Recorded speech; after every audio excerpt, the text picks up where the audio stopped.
Well, thank you. Thank you for being here. It's a pleasure to be here. What I'm going to present is part of a research project I'm doing with, or part of a paper that I've written with Thierry Rodin. So anything that I'm saying that Thierry, my co-author, doesn't agree with, it's not his fault, it's my fault. Of course, and if I'm unclear, inconsistent, contradictory, or if you think what I'm saying doesn't make any sense, it's all me, it's not him. That's important. So I was asked to present an overview, not of so much of what free, prior, informed consent is, but what more or less is happening in Canada in terms of implementation. So not so much the legal aspect of it, but more the policy aspect of it. And so I'll do it to the best of my knowledge.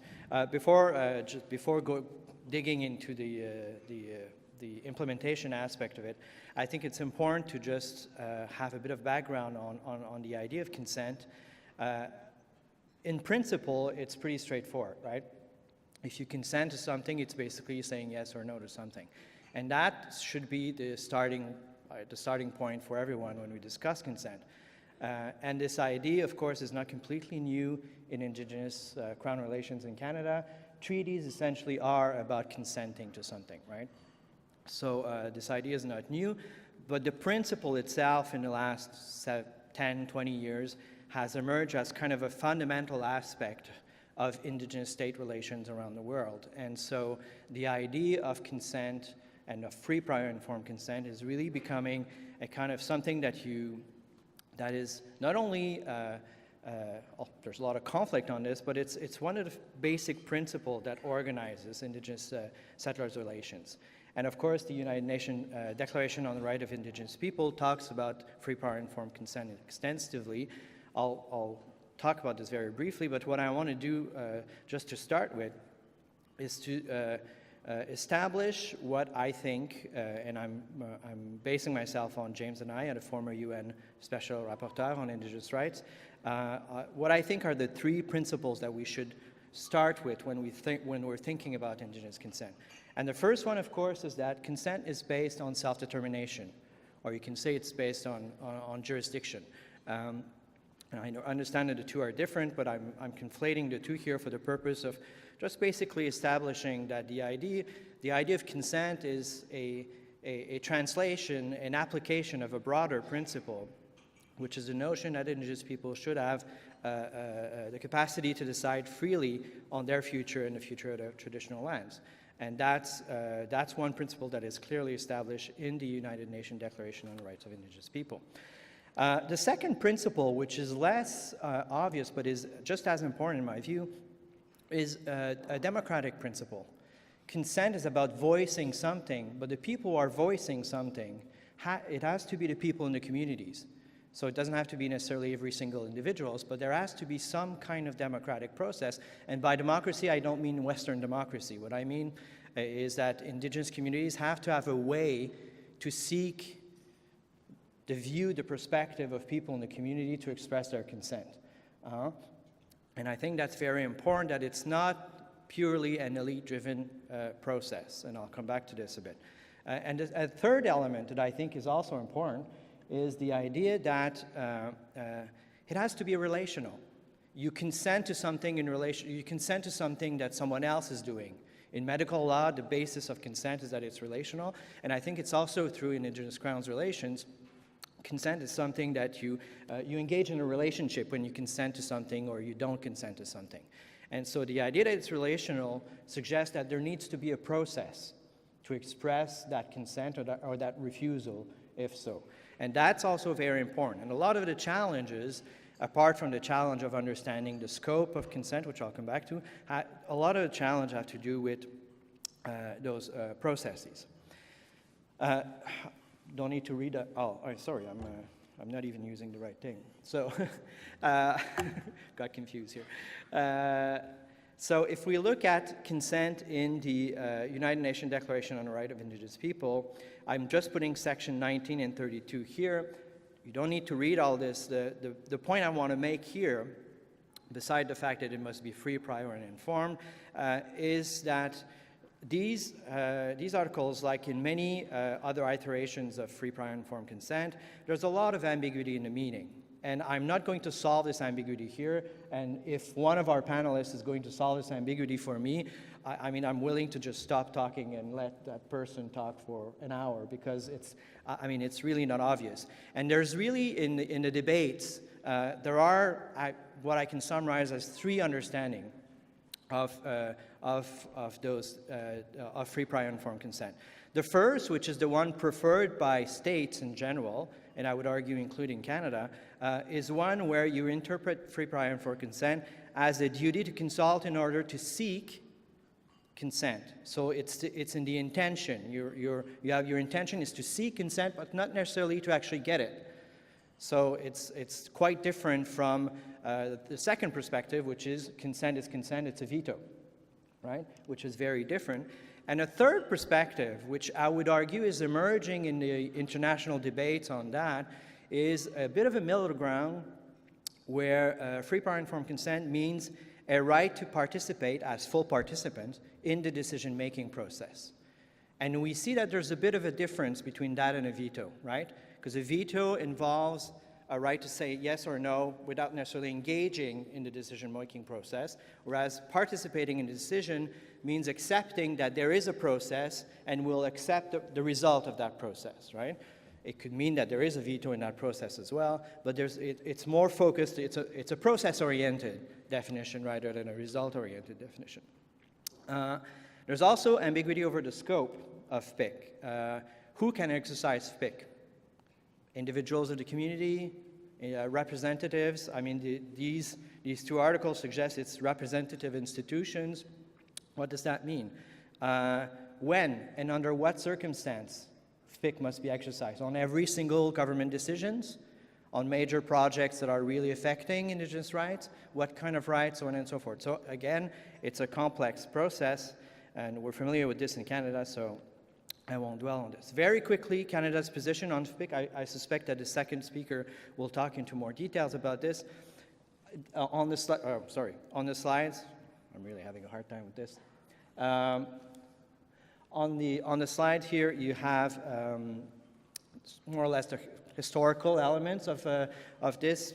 Canada, of course, was very reluctant to endorse the United Nations Declaration on the Rights of Indigenous People, mostly because of the concerns over free, prior, informed consent being a veto. In 2016, of course, Canada endorsed the UNDRIP, including FPIP, but with a language that suggests that FPIC is going to be interpreted in a way that is consistent with the current state of Canadian law and the Canadian Constitution, which is a bit of a caveat because what it suggests is that, of course, it's the first interpretation of FPIC that is going to be implemented. I'm not going to dwell on the jurisprudence of consent. Of course, the Chilcotin decision, there's a clear expression of a right to consent there, but only in the context of Aboriginal title.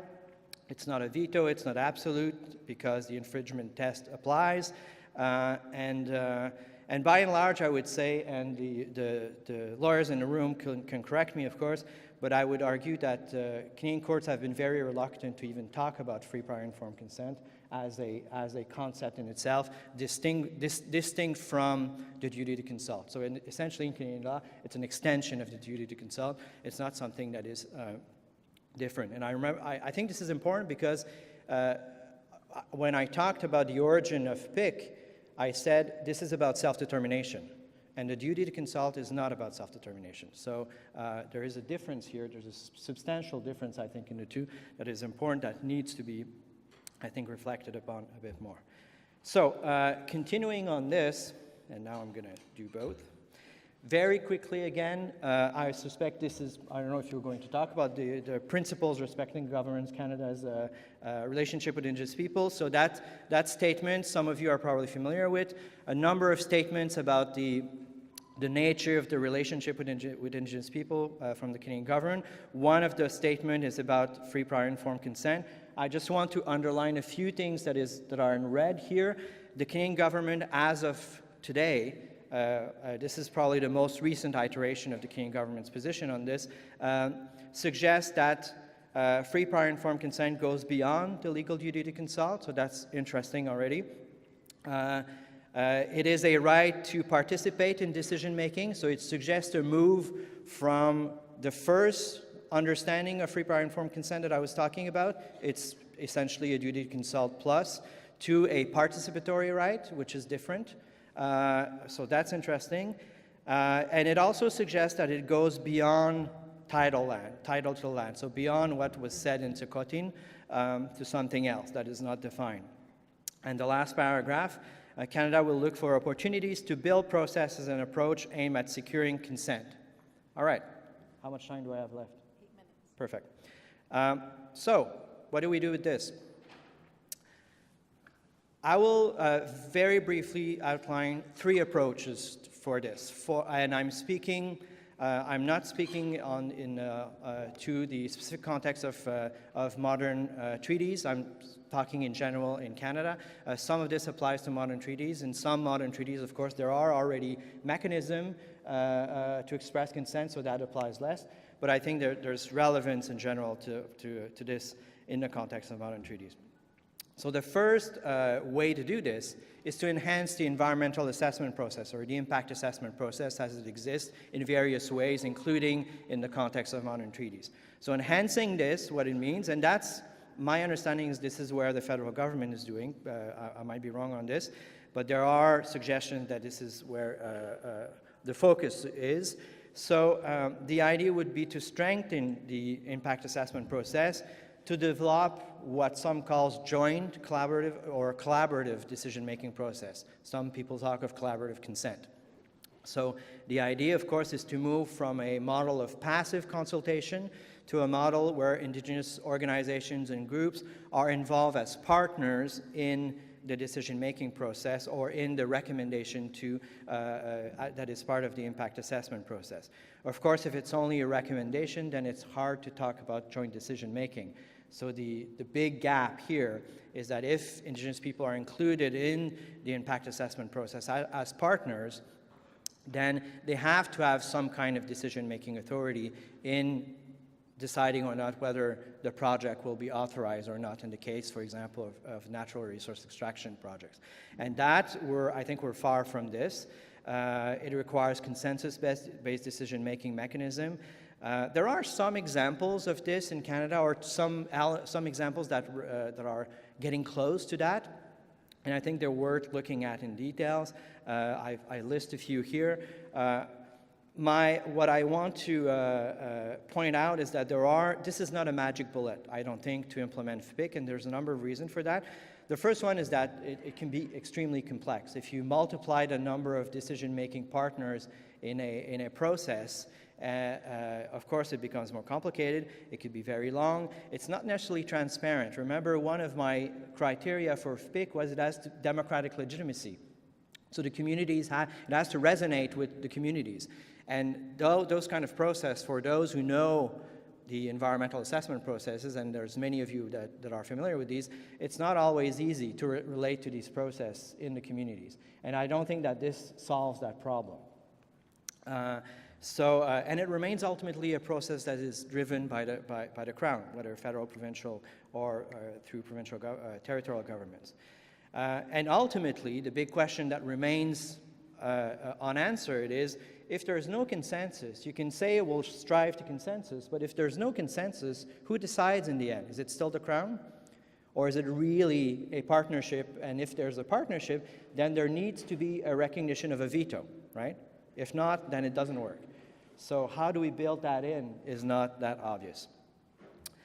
Second model, 2 minutes, 3 minutes, 4? I will take my time. Proponent-driven mechanism. Again, a lot of you are familiar with this. I'm referring to impact and benefit agreements. Impact and benefit agreements are actually mechanisms to seek consent. In a lot of IBAs, there is a consent clause, right? It's not necessarily explicitly defined as such, but essentially when you commit to not challenge the project in one way or another, you're essentially consenting, right? So it is a mechanism to express consent, right? Is it consistent with the Crown's responsibility in seeking Indigenous consent? There's a debate there, but for proponents of projects, that are seeking stability and certainty in developing their project, that's the fastest way to get there. And so a lot of people are arguing that this is actually the best way to seek consent, is to have proponents and indigenous communities engage in negotiation over a project and then negotiate the conditions that are acceptable for the indigenous communities for the project to go ahead. Which, fair enough, and there's actually quite a few of these agreements in Canada, and some of them are working fairly well, others are not working very well for a number of reasons. There's a lot of caveats to this again. First of all, it's still very much a lead-driven negotiation.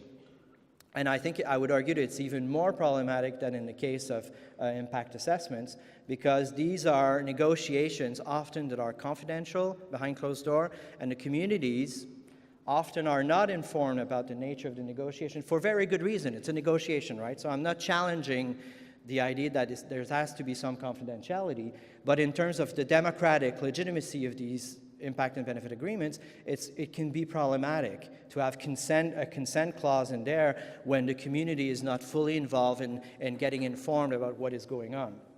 It's not always the case, but in many cases it is. So there's a number of other challenges with IBAs as a mechanism to seek consent, but I want to spend my last few minutes on the last mechanism that I want to talk about, which is indigenous-driven processes. And in this case, the key to this is that indigenous communities, nations, treaty organizations can assert their jurisdiction. So not wait for proponents or the Crown to establish process, but instead asserting authority and asserting self-determination and jurisdiction by creating their own processes. And a lot of you are familiar with this because a lot of treaty organizations and treaty-based governments are doing this. And so what it means essentially is creating a process so that the communities can express their consent, their support or not for a proposed project. Easy in principle, it's complicated in practice to make this work, but there are examples of that kind of model that are actually working fairly well. And I'm just going to conclude very briefly on talking very briefly on about the Squamish Nation process. Squamish Nation process, Squamish Nation in Vancouver, LNG project, they have a lot of projects going on, including Trans Mountain in their territories, but the LNG project, essentially the Squamish Nation created its own environmental assessment process, right? They created it, and the key to their success, I think, in this case, are two things. First, well, it was fairly transparent with the community.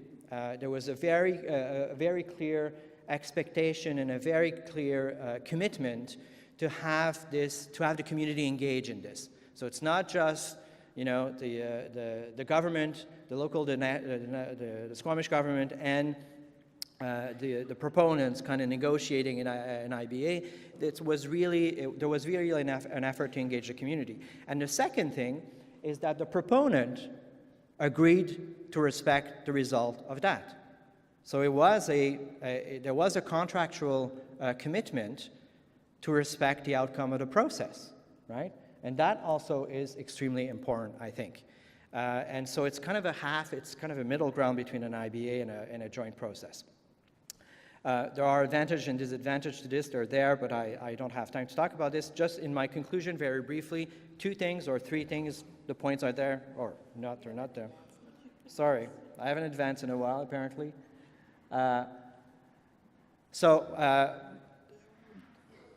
PowerPoints are just a support. It just forces you to listen to me, so it's even better anyway. So in my conclusions, what I want to say is, well, first of all, FPIC is here to stay. So we kind of have to get used, and we have to get used to it. It's very unclear what it means yet, but as we can see in the practices that are emerging here and there's some clarity that is emerging. And I think that we have to pay attention not just to what the courts are saying, what the governments are saying, but what's emerging in the practice on the ground is probably just as important so that in 10 years, for example, we'll look back and we'll see, okay, this is what FPIC is actually. We're not there yet. We don't know yet, right? And so I don't think there's an answer now, but probably in 10 years, after a succession of process, we will probably have a much better idea, which means to say that it's political. It is a political process, and it seems very obvious. I see my chair laughing here, but you know, there's a limit to going to courts to enforce FPIC. I think that a lot of it has to do with Indigenous organizations and groups pushing for their interpretation of FPIC in practice and practicing it. All right. Thank you. Unlike FPIC, you're done. Thank you. I said, unlike FPIC, you're done. My humor. Alan McDonald, Director General, Implementation Branch, INAC, to answer those political, maybe, questions. Why do I feel a bit set up here all of a sudden? I'm not sure why. Couple things. First of all, I want to acknowledge that we're on Algonquin traditional territory, and I thank the Algonquins for their hospitality today. And notwithstanding my presentation is entitled The Duty to Consult, Consent and Consultation, I will be drifting into areas such as FPIC and impacts on modern treaties and the absolutely fantastical kind of policy environment that we're in right now and how that could potentially shape where we're going on a number of things. But I thought, as Martin kind of indicated, the duty to consult is kind of the base for what we want to move towards FPIC. So I'll start with a bit of the duty to consult and where we've come from and what we're doing. But first I want to start off with pressing this button and seeing that it works. Just to set the context, I think people have seen a lot of the stuff before. I really want to focus on that particular phrase that the Prime Minister has said about the relationship. No relationship is more important to me and to Canada than the one with Indigenous peoples. That is an absolute culture change and a ground shifter in terms of public policy, in terms of the political motivations that are out there. And as Martin says, we're in a very political environment moving forward in terms of FPIC and how we want to proceed in this area. But that is a real statement that a lot of public servants take very, very seriously. It's in all of our performance agreements. We have to kind of come to grips with this. There's a huge change out there, and we're very motivated to kind of move and do some innovations that are out there. Just continuing, there's some boilerplate stuff here I want to kind of lay out in terms of what the duty to consult is and where we've come from. A lot of folks today have talked about some of the timelines of the various court cases that are out there, starting with Calder, the Constitution Act, and Sparrow, and a number of other ones. Jim Aldridge this morning talked about Little Sam Carmack's decision, how integral that was in terms of shaping the duty to consult in the context of modern treaties. There's very recent Supreme Court decisions, the Hamlet of Clyde River and the Chippewas of the Thames, where we had different Supreme Court decisions coming out from on the particular cases that happened in both of those areas, different decisions, one sort of saying the Crown had consulted enough, one saying the Crown hadn't consulted nearly enough. And again, it's kind of interesting the way the courts are shaping that. Had we done this presentation, maybe finalized this presentation a number of weeks ago, we'd have another kind of box on the end there from a 2017 Supreme Court decision, the Tunaha case, which again I think has been up in the you've seen a lot of media attention around that recently. And there I think the courts were saying that Section 35 does not give unsatisfied claimants a veto against particular facts and circumstance, but where adequate consultation has occurred, a development may proceed without consent. And the duty to consult guarantees a process, but doesn't guarantee an outcome at this point. So again, the courts are kind of driving some of these things, but we haven't kind of landed exactly politically of where we're going to end up, I think, on the duty to consult in terms of being driven by the courts or influenced by the courts. Again, some boilerplate details around what is when the duty to consult is triggered. Is there contemplated Crown conduct? Is there potential for adverse impact? Are there potential established Section 35 rights? This is the way the courts have kind of laid out how the duty to consult is triggered and when. And again, it looks like it's fairly a linear kind of black and white binary sort of consideration. In fact, the duty to consult we think is much more relationship based, and that's where we're going to be headed into the future, I think. Not so much about where is it triggered and where isn't it triggered, but assuming that it's triggered and building on the relationships that we need to have a long-term investment of time and energy into making sure that we're not just ticking off legal duties and legal boxes, but actually building an intergovernmental relationship that's enduring as we move forward.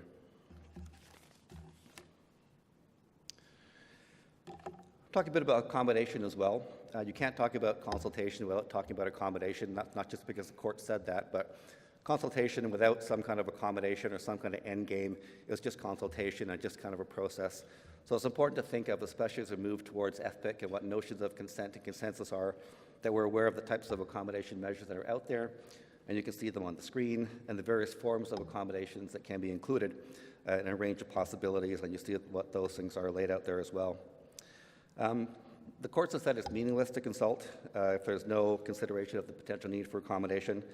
And while there's no obligation on the Crown or the Aboriginal group to agree on what that accommodation will be, all parties have to make reasonable efforts to accommodate the adverse impacts of the project on potential or established Aboriginal or treaty rights. And maybe we need to move away from concepts such as accommodation, consultation and accommodation, and think about concepts of enduring intergovernmental relations and means to achieve consensus instead of just black and white duty to consult and duty to accommodate. Duty sounds like a burden. It shouldn't be a burden. It should be a process, and it should be a relationship kind of moving forward.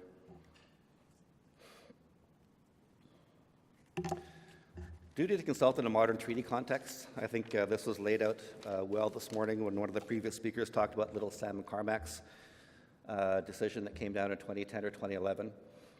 For sure, if you want to understand what your responsibilities and obligations are in the context of modern treaties, go to the treaty first. But if there are gaps in that, if there are impacts that go beyond what's been contemplated, certainly the common law duty does apply. The treaties are all vastly different. They're all negotiated with different groups over different times, different governments, different policies, different priorities of the group. So the treaties are vastly different. You can certainly rely on some of the very detailed provisions in many of the treaties. Other treaties are actually quite high level or vague, if I can put it. The point is, though, the common law duty will continue to apply in the context of a modern treaty context as well. I think it's where we kind of shift as to where we're kind of headed, going beyond the duty to consult, and some comments that I think to build on what Martin has said. I think we see the duty to consult, the straight legal duty to consult and accommodate, as kind of the baseline of where we are right now.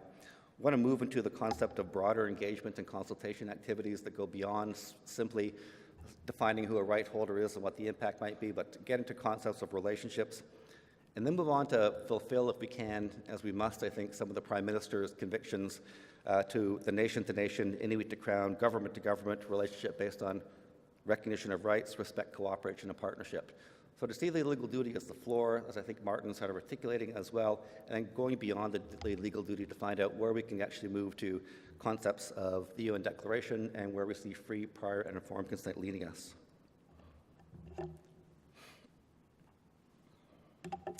I mentioned at the outset there's a fantastic kind of policy shift and policy environment in the federal government right now. And I just want to go through some of the things that are happening out there in the current context. I think, as many of you know, there's a working group of ministers looking at the review of laws, policies, and operational practices. That's chaired by the Minister of Justice and Attorney General. She's actually had coalition members come and talk to that committee in terms of their aspirations and desires sort of moving forward. We have the Truth and Reconciliation Commission and the calls to action, which are out there as well, which touches upon some aspects of UNDRIP and other aspects of reconciliation. We have FPIC, which I'll talk about on the next slide in a bit more detail, gentle detail. That's found in the UN DRIP and our government's full commitment to implementing UNDRIP. We had a ministerial special representative going around a couple of years ago, Bryn Gray, whose report was finally issued on the duty to consult, and we need to look at some aspects of that as well.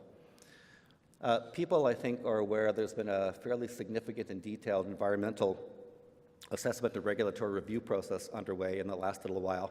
And of course, when you talk about environmental assessment and review, you're talking about major projects, how you can actually build much more of an Indigenous element into the pre-engagement stage of projects, looking at the capacity of Indigenous groups to participate in those processes, look at aspects of participatory decision-making and ongoing monitoring and oversight, IBAs, as people have mentioned as well.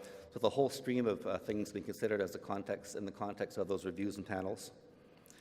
Our department, as people might know, is undergoing a significant transition right now.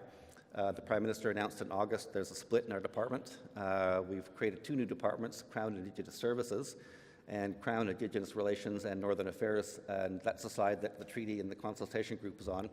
And we'll hear more from our two deputies tomorrow about what that split means and what the opportunities that split presents, I think, for things like FPIC and modern treaty implementation.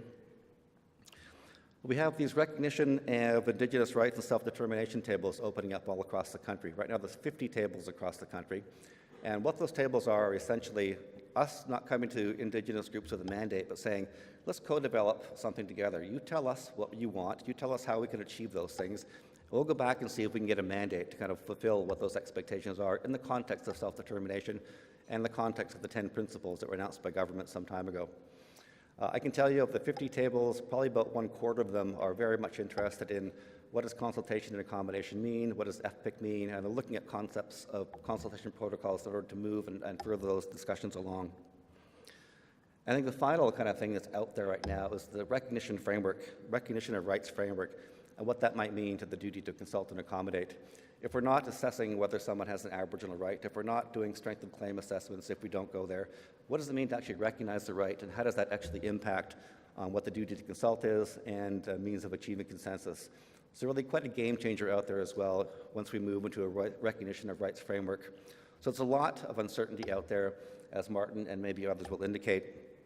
And I think Martin's right when he says a lot of this will be politically driven and politically decided at the end of the day. Just a little bit about FPIC, Free, Prior, and Informed Consent, and the United Nations Declaration of the Rights of Indigenous Peoples.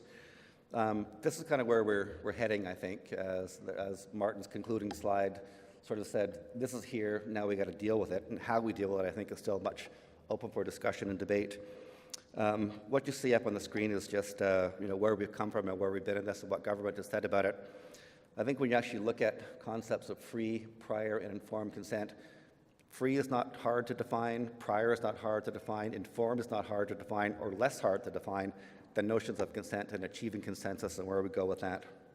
And of course, there's many, many different perspectives on that, from whether it's an Indigenous perspectives. Provinces and territories are very keen to understand where we're going as the federal government. They have their own views as well. Industry is seeking clarity and predictability around these things.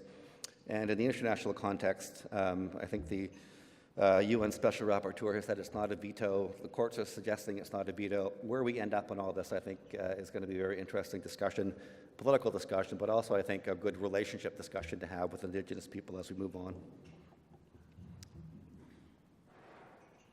In terms of considerations, providing meaningful tools and guidance while navigating an ever-changing policy environment. Again, this policy environment is actually quite amazing right now, and we do have to navigate our way through this particular environment as to how we're going to move on FPIC and evolve with the duty to consult.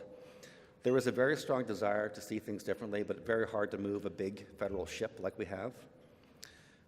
We need to find better ways of supporting coordination and capacity to minimize consultation fatigue. Every report that we've seen on the duty to consult, which will bleed into FPIC, let's talk about the fatigue it is on people, Indigenous groups, Indigenous nations, treaty groups, and even the federal government to actually keep up with the fatigue and the consultation efforts that are out there. There's a key point as well, which is the next one, and that is to recognize that it's the whole of government approach on this.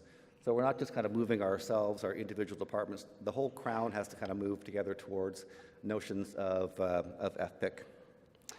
Also have to recognize there's no perfect model out there. There's no absolute solution, certainly not now. We need something that's adaptable and flexible, respectful. We heard a lot of speakers this morning talk about the need for improved relationships and intergovernmental relationships. That's really where we're going to find some of the solutions, I think, in here, not to be so much driven by the courts, but to keep open minds and have very respectful relations moving forward. The courts are telling us as well, in the context of the decisions that have come down so far on this, that balancing of interests is critical moving forward. And also we need to consider the role of industry, particularly in the context of the major projects. Right now, I think the possibility to be truly innovative within government exists. I haven't seen this kind of environment in my life, and I've been a public servant working in Indigenous issues for more than 20 years. Federal ministers and civil servants are very seized with and excited about translating the Prime Minister's inspiration and commitment to advance reconciliation into tangible actions. There's a lot of challenging work ahead, and it's not going to happen overnight. We have 260,000 federal public servants who kind of need to kind of move with this ship and move with us along. And I think the transition to a Crown Indigenous Relations Department is going to assist that moving forward. But I think if we just continue to kind of move forward on the basis that the Prime Minister's laid out in the kind of first commentary that I laid out there, his kind of speech from the mandate letters, we'll be successful in these things. And I think, as Martin says, there'll be a lot of political driven solutions on this, I think, moving forward. But the key will be maintaining good, ongoing, intergovernmental, respectful relations. I think together we can get to where we need to as we sort of kind of understand where FPIC is going to lead us into the future. So with that, I'll wrap up. Thank you.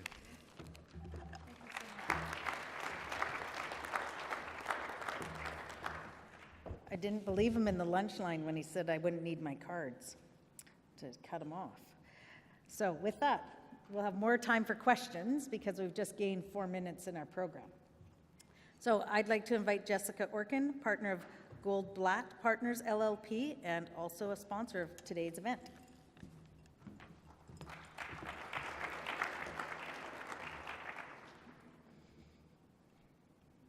I think there are people out there, but it's very bright up here.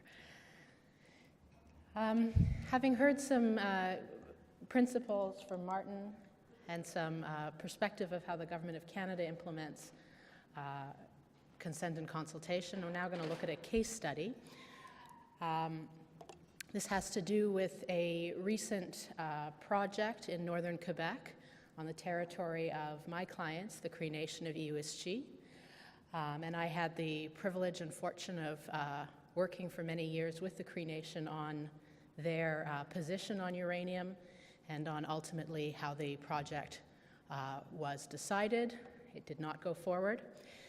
And on the court case that has followed that, which is still ongoing. So this is a little bit of a case study on many of the ambiguities we've heard already today, and also on some of the polarizing debates that we see in this area about what consultation means and what consent means. I've got the Grand Chief staring at me, so this is making me nervous. The James Bay and Northern Quebec Agreement was signed in 1975 by the Cree Nation, along with the Inuit of Nunavik. And it was signed with Canada and Quebec, as well as with a number of corporations, because it was a out-of-court settlement relating to hydro development in the north. It's Canada's first modern treaty, and was the first treaty after a very long dry spell, which got broken by Calder, and this was the first treaty that followed. Iwishchi is the traditional territory, the homeland of the Cree Nation, and the JBNQA created a unique land regime that covers this territory. It includes protection of Cree hunting and trapping and traditional rights over that territory, as well as protection of the Cree hunting territories. And what you see here is a map of the 300-odd hunting territories that exist within Iwishchi. Those are family hunting territories, each with a tallyman or tallywoman who oversees hunting within that territory, and each is associated with a family or multiple families and with a community. There is also, under the JBNQA, a specific process for environmental and social impact assessment and for the review of proposed projects within that territory, which involves a form of co-management and a form of co-participation with recommendations to the decision maker, which we'll get into. Iwishchi is blessed with many resources, and there has been quite a lot of mining that has occurred in Iwishchi, including in recent years. And what we have here is some of the mines, and the green stars are advanced exploration projects, the red star is a closed mine, and the others are active mines. So the Cree Nation has quite a significant experience with mining in the territory, and also significant experience with entering into impact benefit agreements with proponents for mining projects and for exploration projects. This is a path and a process that the Cree Nation has come to be quite experienced in.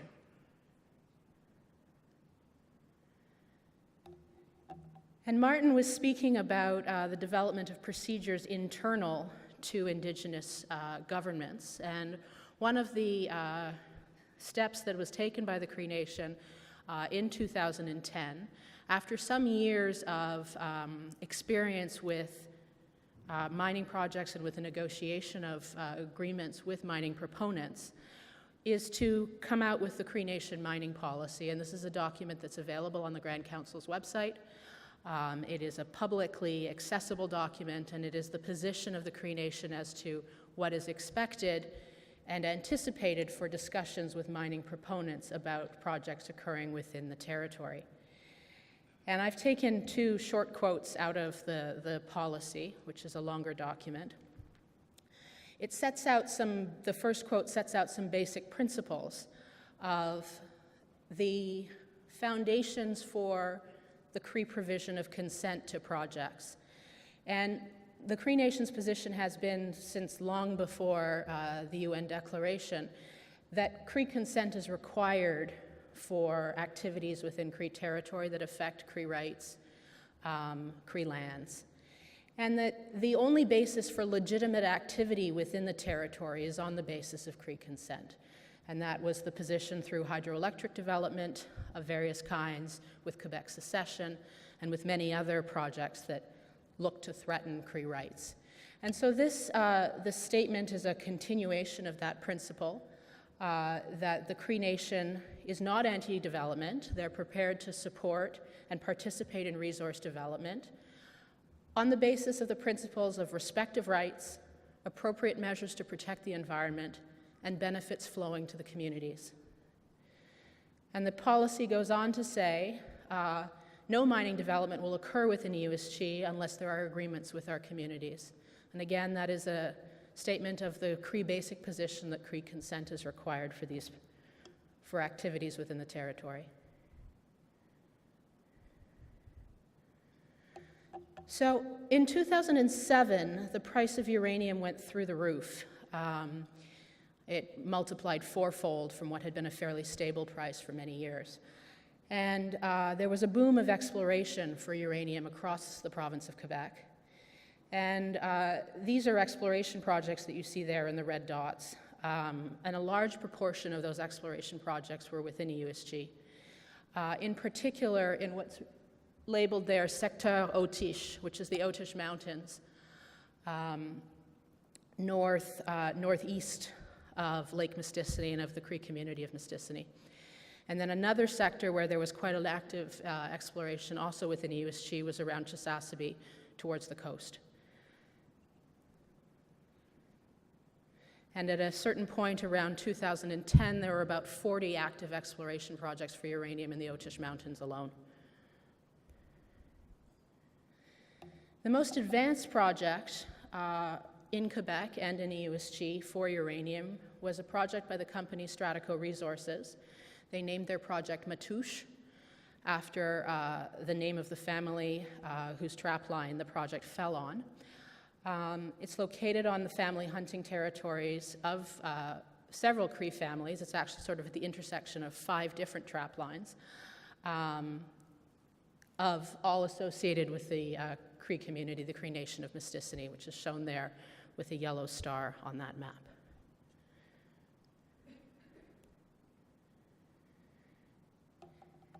Now, because the JBNQA was signed in 1975, before there was any environmental assessment legislation anywhere in North America, it has not got a harmonization clause in the way some of the more recent modern treaties do.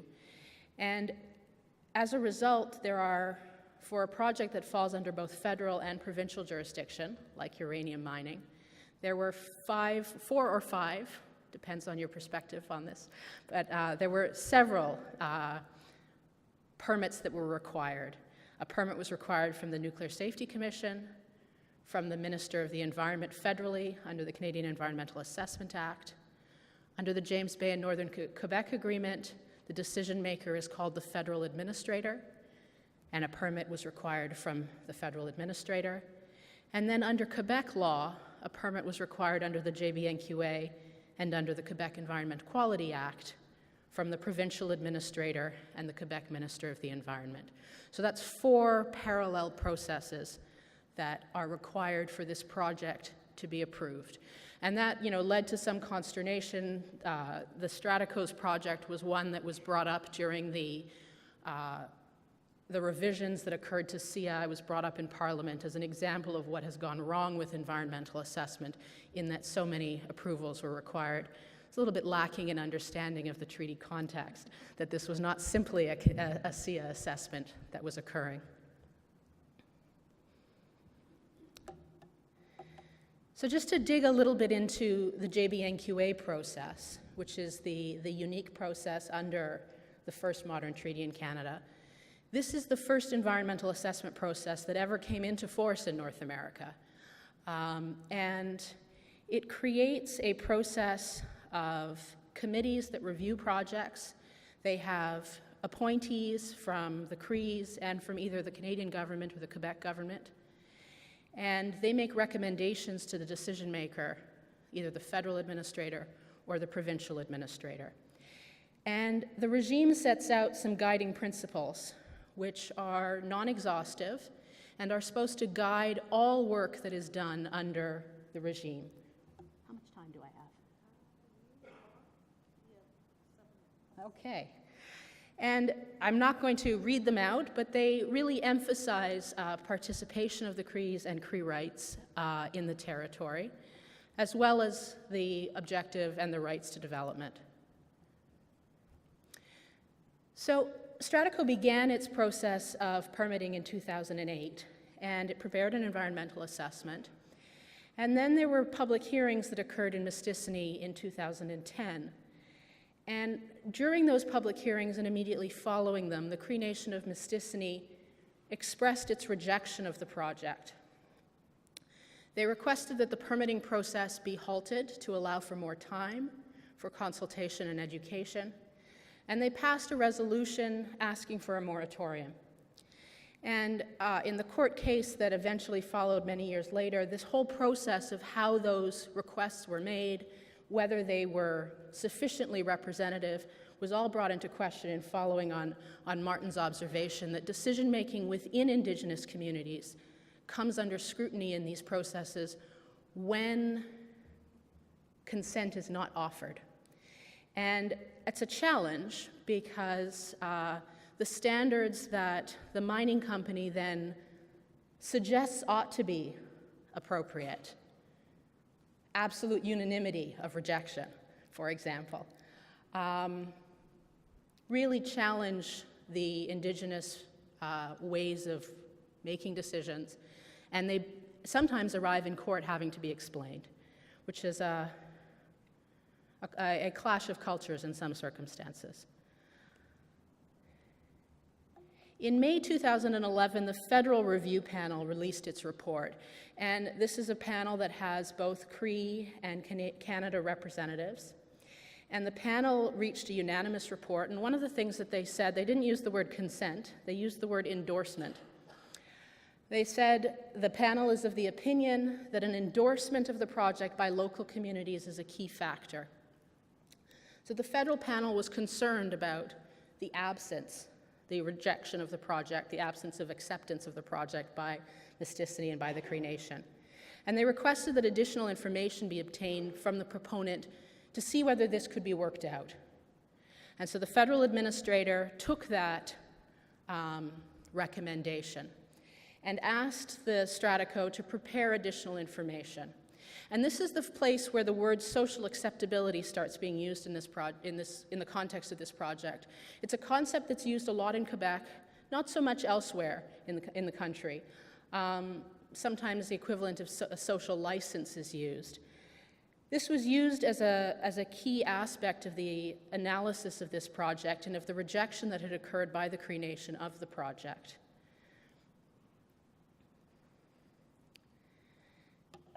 The same reference to social acceptability appears in the report that was prepared by the provincial review committee, except they tie social acceptability to the concept of consent.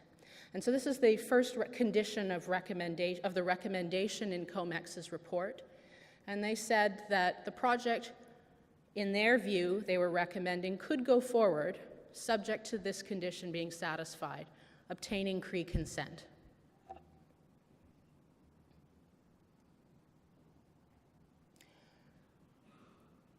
So I'm going to skip ahead quickly because I'm going to run out of time, but in February of 2012, the federal decisions were made, and they rejected the recommendation that had been received by from the Federal Review Panel and decided that the project could go ahead on the basis, in part, that consultation opportunities had been adequate and that the federal administrator did not wish to accept the recommendation that endorsement was required from the community as a condition of going forward with this project.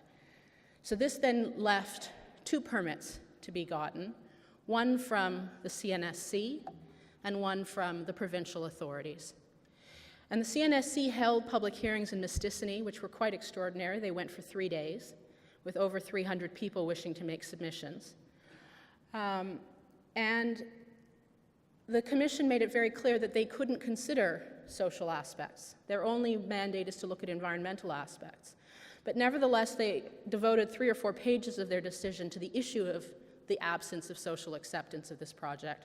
And I've got one quote here where the commission states, it exhorts Strataco to take all necessary measures to address acceptability considerations. The Cree Nation, in the meantime, was mounting a campaign against uranium activity in its territory. And this is the departure picture of a group of youth who marched from Mistissini down to Montreal. It took a while. And this was their departure from Mistissini.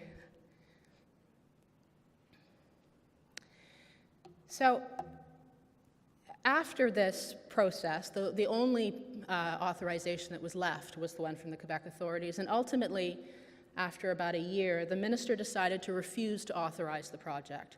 So the project was halted. And the position given, the reason given, was the absence of social acceptability on the part of the Cree community.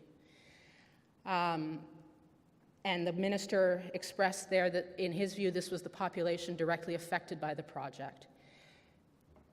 This, of course, led to a court case by Strataco, which went to trial in January and February of this year. And the decision was issued in June of this year, dismissing the claims. Strataco argued that because the Cree Nation does not have a veto under Canadian law, to listen to them in order to refuse a project is illegal. That was their argument. And so from that perspective, it says that not only, the only right is a right to consultation, a right to a process. And if at the end of that consultation process you have a refusal, the argument was it's illegal to listen to the Indigenous party. The court was not convinced with that argument, and that is the issue that's now going to go up on appeal to the Quebec Court of Appeal. In the Superior Court, Justice Jacques found that social acceptability is properly taken into account when considering whether to approve a project. He said that that does not amount to an illegal veto, but rather the minister doing his job. So that's a case study on the wide variety of ambiguity between consent and consultation. Thank you.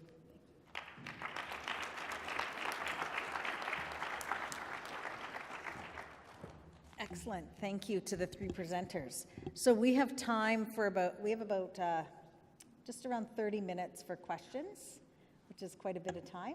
So there are 3 mics positioned throughout the ballroom here. If you'd just like to go to the mic, identify yourself, and then direct your question, it would be awesome. Yes. Hello. My name is Rebecca Schwinard, and I work for a resource co-management board in the Northwest Territories. And I have a question for Jessica regarding consent in the Cree Nation mining policy. And I'm just curious to learn more about scalability of projects and how that enters into discussions, say for exploration projects or, different types of projects versus mining applications.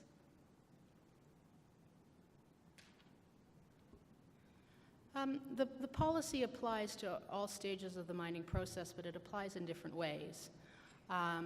Obviously, claim obtention is a different impact than a full-scale mine. And so the nature of the negotiations, I think in practice, have tended to really start at the advanced exploration stage. And as many of you know, these terms don't actually have real meaning in real life as to where one phase leads to the next. They tend to have meaning more for bankers than they do in terms of the physical impacts on the ground. But the policy does apply at different stages. The nature of what is negotiated and the content of it has varied depending on the nature of the project. I don't know if that answers your question.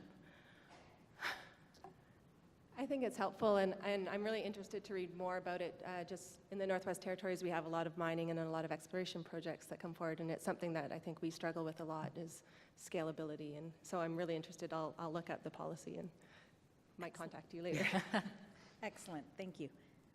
Hi, thanks. Thanks to the panelists. It was fantastic presentations. This is a question mostly for Martin and Jessica.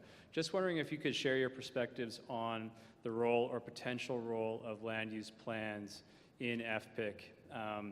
In particular, Martin, in relation to the different approaches that you discussed, and interested in both contexts where there is a land use plan agreed upon and in place and not. I was about to do the same thing.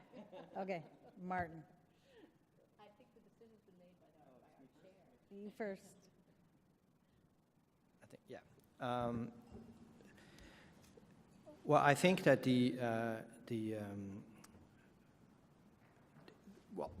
principles that I've outlined would have to apply somewhere. And so a land use plan, depending on how it's made, if it's made jointly by the Crown or an Indigenous authority, it's quite different than a land use plan that is made by an Indigenous authority under an agreement or unilaterally. And so these two kind of mechanism, I think that if in the land use plan there's mutual agreement on the process and there's some kind of language that resembles consent or, well, as we can see with the example, I think, of the James Bay Cree, the language of consent is not explicitly there, but that's what it means essentially. Then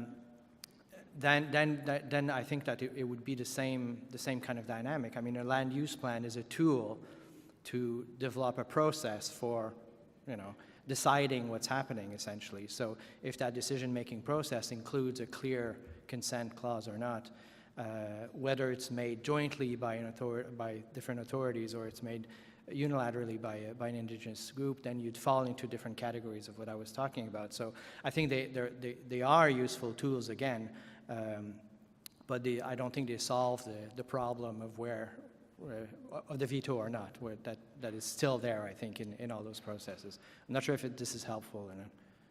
Yes. Well, I think many of the problems we see with land use plans are that they've effectively moved the struggle upstream in some ways. And so if you don't have an institutional structure for the creation of land use plans that manages that conflict, it's deferring it upstream. We have not, across the country, had much success in developing land use planning tools that include proper participation of Indigenous governments. The Peel case that's now going up to the Supreme Court is probably one of the more sophisticated of structures for the creation of land use plans in terms of consultation and participation. And you can see the mess that came out of that. I'm not going to go into it. In terms of managing conflict and following recommendations when they are uncomfortable recommendations. There are, other mechanisms, but very few of them across the country that attempt to manage land use planning in a way that is moving consultation and moving consent upstream to the structure of actual production of the land use plan. I think if you haven't done that, you're going to have the same conflicts. Thank you. Thank you. These Microphones on the floor always make me nervous. For some reason, I feel more comfortable up there with the microphone. My question may seem a little unusual, and I'm not directing it to anyone in particular. We're currently working with a group of Indigenous leaders in Colombia. And one of the things that we're talking to them about is exactly what the three speakers were discussing, which is consultation and consent. And I'm kind of curious if you have any insights or any information about how portable this concept is beyond the borders of this country. Are there any working groups, any bodies that are exploring the, some would say success, and I think it's a relative term that we have here in Canada, compared to other former colonies or current colonies? And I was wondering if any of the speakers had anything to inform us or to point to with respect to the transferability of the concepts that have developed over the last 30 or 40 years in Canada. All right. Alan, you're going to tackle this first? No, I have a follow-up question, actually. Just to clarify, you're talking about the applicability of these aspects outside of our country, outside of Canadian borders? Well, using the concepts that we've developed in Canada, we're hearing about it today, and we'll be hearing about it over the next day and a half. But when we go and speak to people in Colombia, where they have a very similar, a shockingly similar setup from the description that we've had from the leaders and their legal counsel, how transferable are some of these concepts about consent being free and informed? As a legal concept, is it transferable outside of Canada? Are there groups that are looking at other models and attempting to apply the Canadian concepts that have developed over the last few decades to other legal systems? I did tell you it's a bit of an odd question. So. Well, I would say that the standard of FPIC is not a Canadian standard. It's an international standard. The Canadian standard, if you take what Canadian law has to say about it, is a different standard than FPIC, or has a modification of FPIC as Martin was going into it. So, you know, the international standard of free, prior, and informed consent is the one under the UN Declaration. And there's a lot of debate about the extent to which it is applicable as a matter of international law versus applicable as a matter of acceptance of that international law by each country. So I would say that there's definitely basis for that, and in the work of the UN committees, I'm afraid I'm not I'm not active in that area to know what work is being done internationally, but certainly the standard is an international one. Well, just add a couple things to that. And we start from a pretty good base in this country with a legal duty to consult as based on the honor of the crown. So we've already made particular inroads there that might not be transferable to many other countries in the world. But I know we've done a lot of work in some presentations outside of the country to other organizations in other countries around the duty to consult, and we're happy to share some of that information with you. I'll hook you up with one of my directors afterwards who's done some of that work externally, so we can talk further. All right. Do you want to weigh in? Very quickly, I mean, this, as Jessica said, this is not a concept that is genuine to Canada at all. In fact, if anything, that debate on FPIC and the meaning of FPIC and what it means exactly is probably much more prominent in the context of Latin American countries than it is here. The debates are just as important, if not more. Of course, the nature of the political context there and the legal context are quite different. But in some countries, including, I might be wrong, but including in Colombia, I think it is part of the constitution, if not legislation. So Canada is often perceived an example, an international example on these things, but Canada can also learn from other countries on these things to a certain extent, or to the work, or from the work of Indigenous organizations around the world that are developing ways to translate this principle into practice within their own context and within that is relevant, in a way that is relevant to their context. I think we have to be careful not to import directly aspects of Canadian law elsewhere, because they don't necessarily apply the same way. If only, just one easy example, I mean, the whole context of modern treaties in Canada would be hard to translate in a Latin American context in many, many countries. So that wouldn't resonate, that wouldn't work. So we also have to be careful, I think, in doing that. Thank you. This gentleman right here, and then I'll go to this gentleman, and then I'll go to this young lady. Hi, I'm Craig Benjamin with Amnesty International. In respect to this last conversation, the UN Expert Mechanism on Indigenous Peoples has a very detailed and very useful study on free, prior, and informed consent.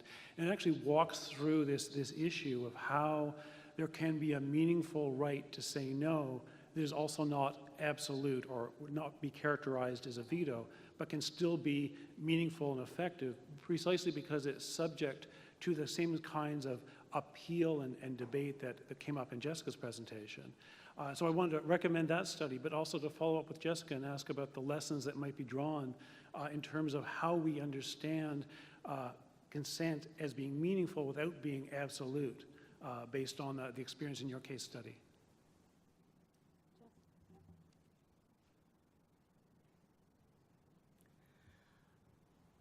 It's hard from an individual case. Craig, you always ask really hard questions. It's hard from an individual case where things get so polarized to speak about non-absolutes. The position was a rejection, and the issue before the court was, was it okay for the minister to accept that rejection and refuse to allow the project to go forward? And that is an absolute position.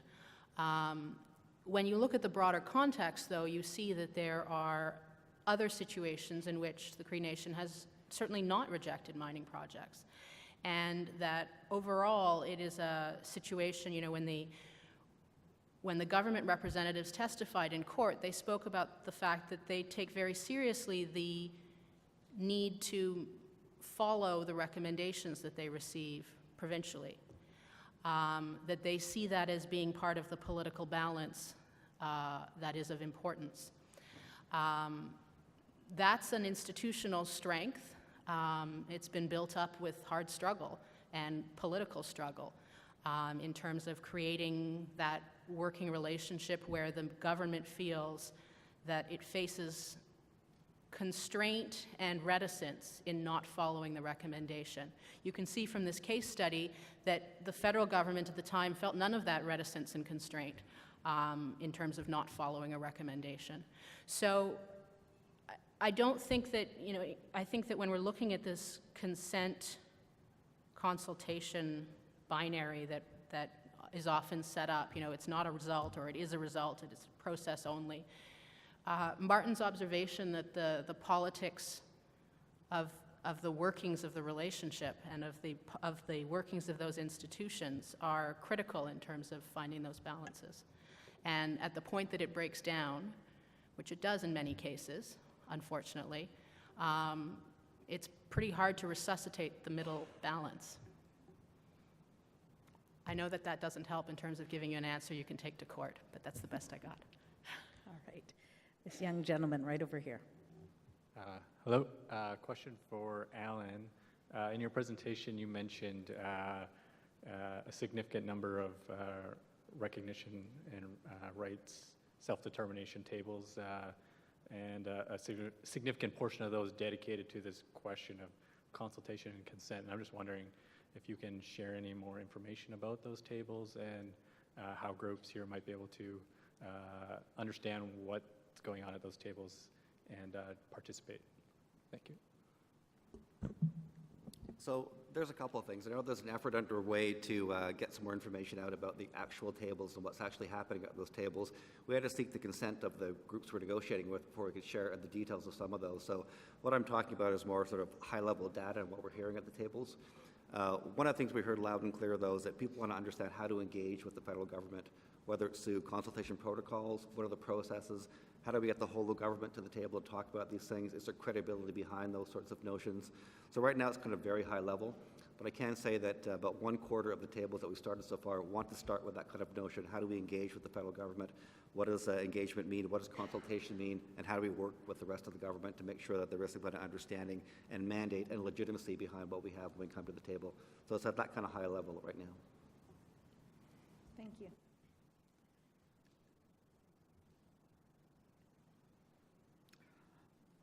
Good afternoon. Thank you for the presentation. Where I come from in northern Yukon, we have a lot of placer mining, and we also have industry that we deal with in the same similar fashion that the James Bay Cree Nation deals with industry. In my area, the main mineral is gold, and we don't really see, we're able to, have engagement with the industry. Some of our challenges that we're seeing now is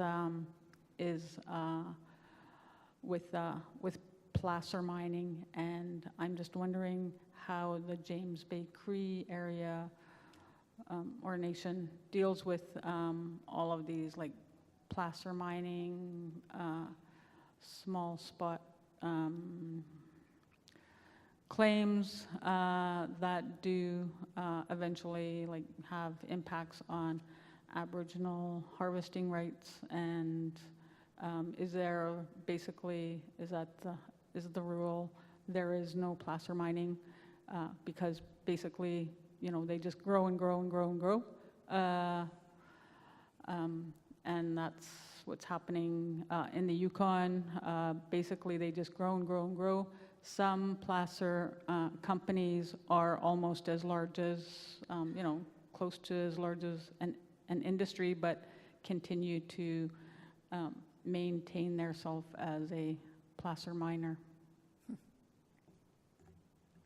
So I'm just wondering how the James Bay Cree area deals with the Aboriginal rights in regards to that kind of mining. I'm not aware of placer mining being a frequent activity in the EOSG territory. I'm looking here and wondering whether I'm going to get a nod or a shake. Abel, neither. So that particular form of mining and the way that it operates in terms of claims and management of those claims, it is an area of contention, and in terms of the nature of engagement with land users and when that engagement must start, because as you know, and it's a standard for claims across the country, you get a claim, you register it, and then you are entitled to undertake certain activities according to mining legislation. They don't always match up with the duty to consult in particularly organized ways. I think the Cree Nation mining policy speaks to that and speaks to the institutional arrangements that should be followed in order to gain access and to communicate with the right people who ought to be engaged with, even at the very earliest stages. And the mining companies, I think that there is a broad range of responsibility in terms of how well they comply with those obligations. But it is a challenge in that area, especially at the very early stages of mining operations. I don't know if I've answered your question, but.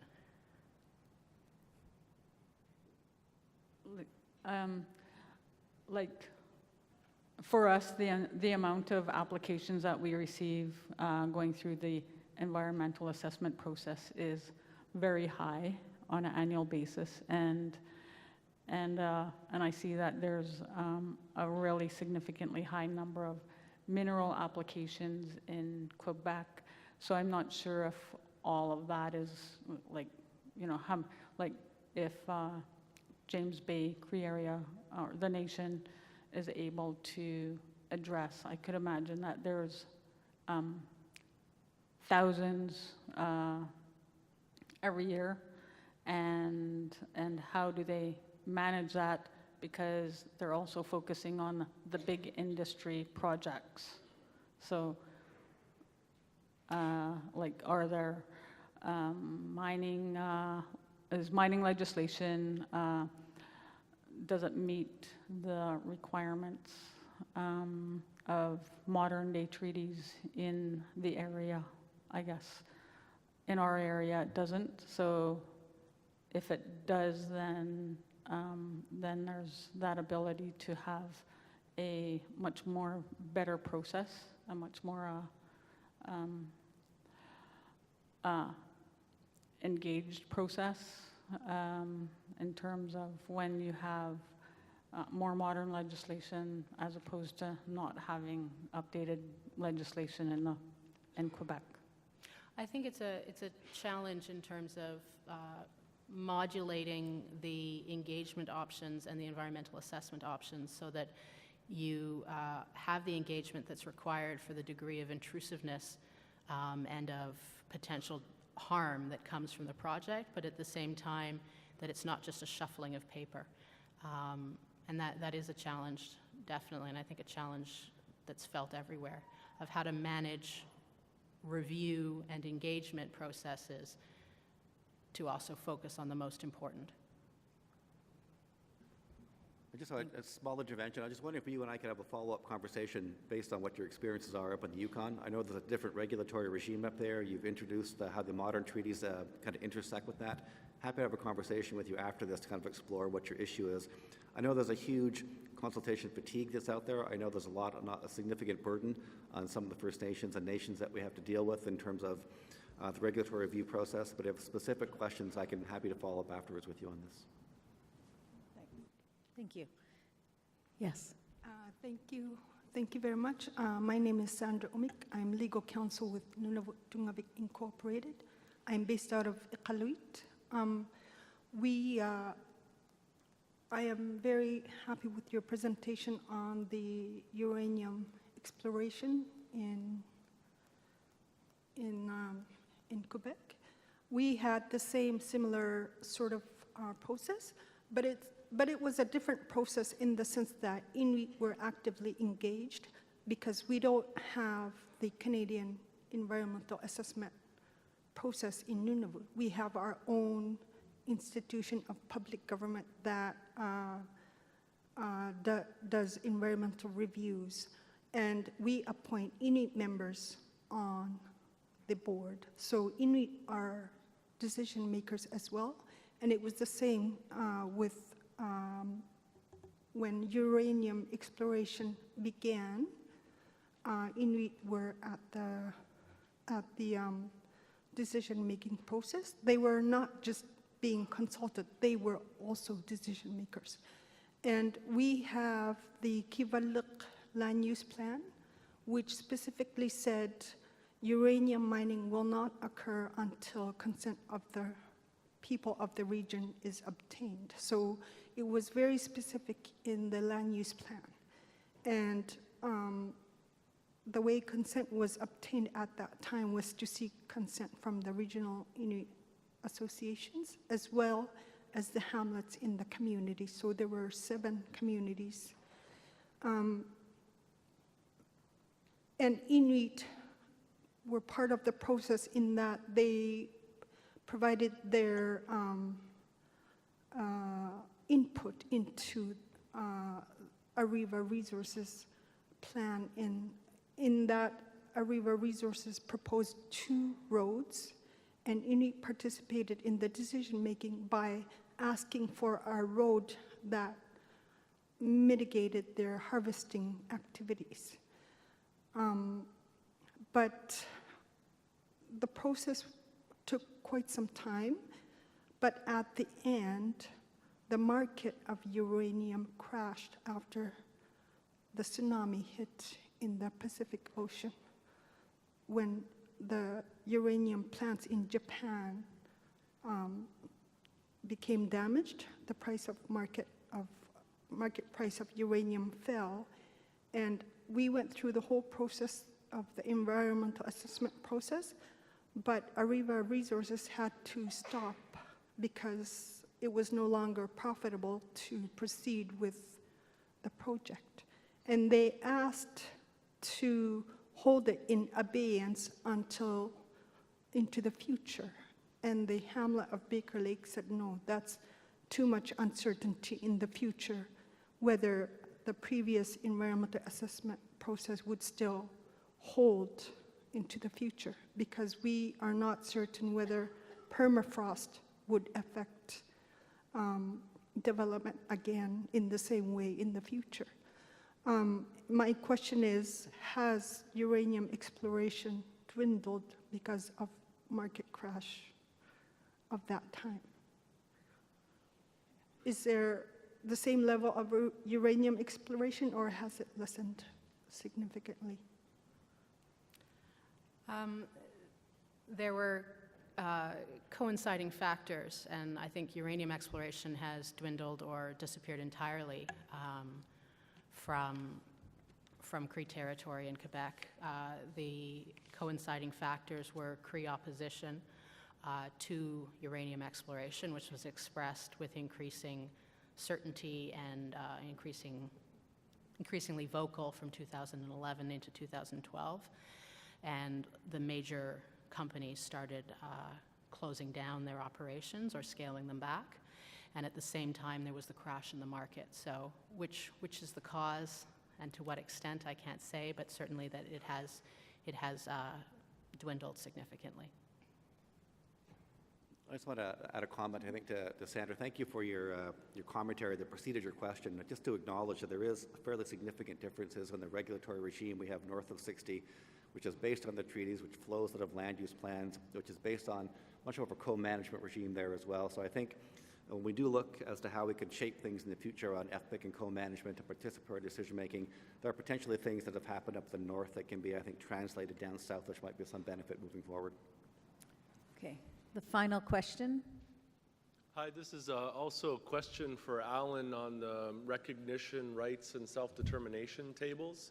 And I'm just curious if you can speak at a more general level in detail about these tables. For instance, do Indigenous communities need to prove title before entering into negotiations? Are there certainty or non-assertion or modification clauses? Are these effectively impact benefit agreements? If you could just elaborate a little bit on the structure and the scope of these tables. I'm going to just, there's a few people that want to get questions out, so in the essence of time, I'm going to allow this young man to have his question, and then I'll get the panelists to respond, and then we'll break. And then they will be available to you to talk to during the coffee. Thank you. Thank you for saying I'm a young man. I'm a grandfather and a great-grandfather. So I'm Chief Garaquanti, Sniwati Neo Nation, Kalalik Cree Nation, Cliff Callio. I live in northeastern British Columbia, where Treaty 8 is at, and my nation has never signed Treaty number 8. We're in litigation for 22 years now with the Government of Canada. My biggest concern is like consultation, consent, and all those duty to consult with the Government of Canada and the provinces like Alberta and British Columbia. What really concerns me is if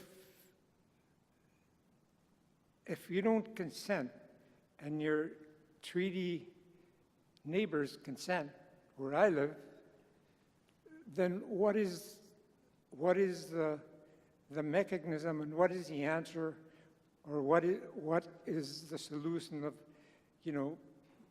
of accommodating and answering some of the land use area that we live in that may affect and alter your way of life. if there was big development happening, and you talk about IDAs is maybe part of the solution of consent, we see that every other day when there's a big project happening in northeastern British Columbia. And I guess a good example is Site C, where some of the treaty bands said yes, and some didn't, and we didn't, even though we went through the environmental assessment process. We were not even listened to, even though we were there before Canada was Canada, before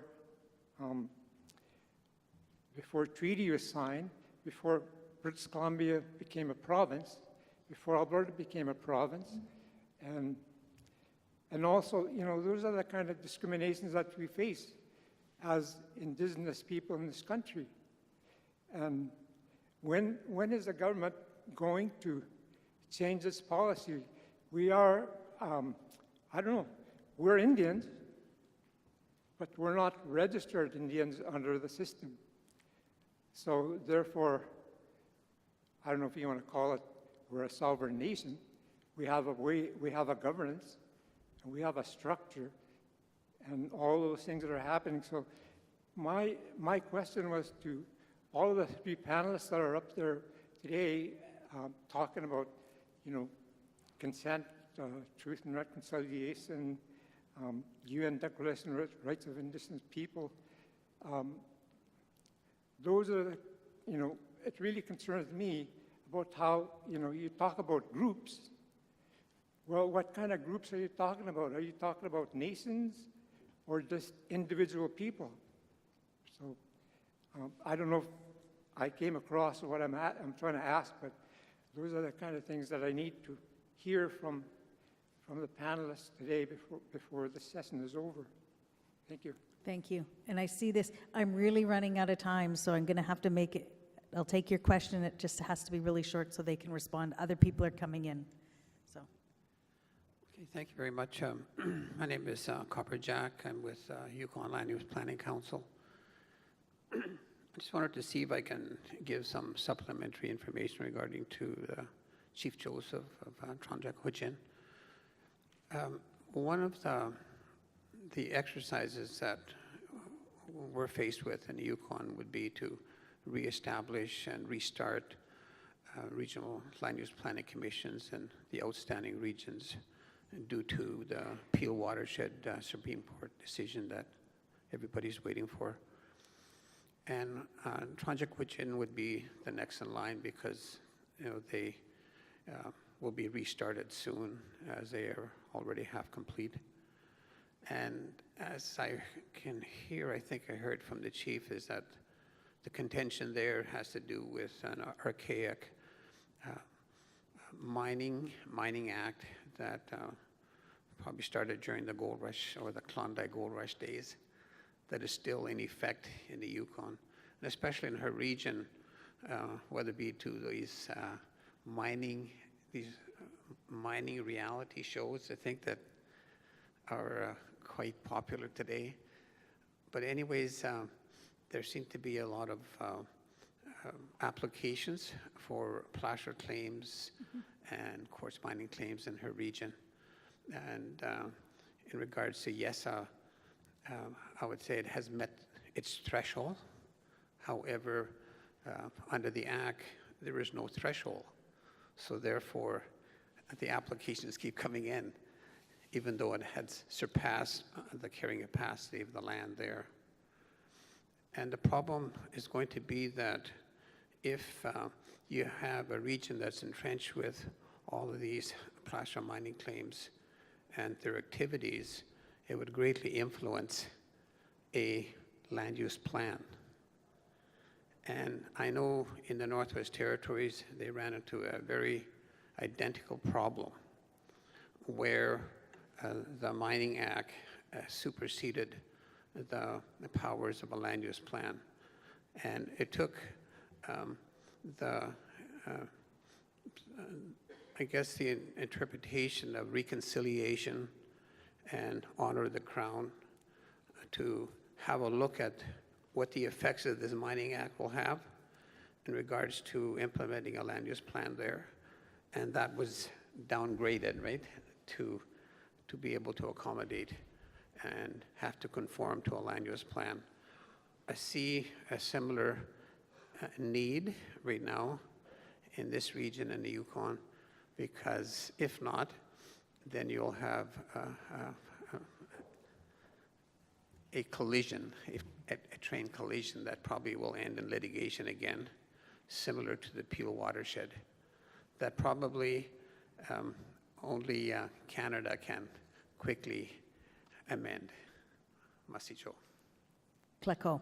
All right, I'm going to go for a brief comment back. We are way over time. I have to encourage you to drink coffee. I have to thank the sponsors, Goldblatt and Partners, and I have to move you to your next session. So I think Alan's going to give you a brief response.